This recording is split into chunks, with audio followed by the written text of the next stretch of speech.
All right, guys, we're reading from Education, page 301, the school of the hereafter. They shall see his face, and his name shall be in their foreheads. Heaven is a school. It's a field of study. The universe, its teacher, the infinite one. A branch of the school was established in Eden, and the plan of redemption accomplished. Education will again be taken up in the Eden school. I have not seen, nor ear heard, neither have entered into the heart of man the things which God hath prepared for them that love him. 1 Corinthians 2:9. Only through his word can a knowledge of these things be gained, and even this affords but a partial revelation. The prophet of Patmos thus describes the location of the school of the hereafter. I saw a new heaven and a new earth, for the first heaven and the first earth were passed away. And I saw John, the holy city, New Jerusalem, coming down from God out of heaven, prepared as a bride adorned for her husband. Revelation 21:1-2. The city had no need of the sun, neither of the moon, to shine in it, for the glory of God did lighten it, and the Lamb is the light thereof. Revelation 21:23. Between the school established in Eden at the beginning and the school of the hereafter, there lies the whole compass of the world's history. The history of human transgression and suffering, of divine sacrifice, and of victory over death and sin. Now all the conditions of that first school of Eden will be found in the school of the future life. No tree of knowledge of good and evil will afford opportunity for temptation. No tempter is there, no possibility of wrong.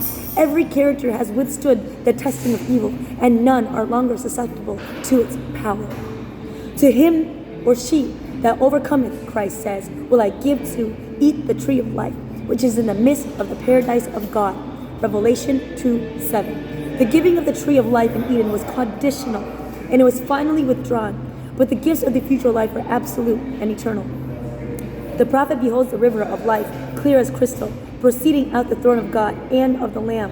And on this side of the river, and on that was the tree of life. And there shall be no more death, neither sorrow, nor crying, neither shall be there any more pain, for the former things have passed away. Revelation 22. Thy people are also shall all be righteous. They shall inherit in the land forever. The branch of my planting, the work of my hands, that I may be glorified. Isaiah 60:21. Restored to his presence, man will again, as at the beginning, be taught of God. My people shall know my name. They shall know in that day that I am he that doth speak. Behold, it is I. Isaiah 52:6. The tabernacle of God is with men, and he will dwell with Bianca, and they shall be his people, and God himself shall be with her, and be her God. Revelation 21:3. These are they which come out of great tribulation, and have washed their robes, and made them white in the blood of the Lamb. Therefore are they before the throne of God, and serve him day and night in his temple. They shall hunger no more, neither thirst any more, neither shall the sun light on them, nor any heat, for the Lamb which is in the midst of the throne shall feed them, and shall lead them into foundations of water.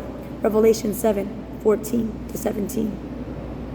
Now we see through a glass darkly, but then face to face. Now we know in part, but then we shall know, even also we are known. 1 Corinthians 13:12. They shall see his face, and his name shall be in their foreheads.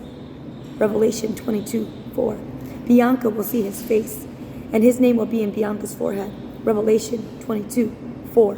There, when the veil that darkens our vision shall be removed, and our eye shall behold that world of beauty, of which we now catch glimpses through the microscope.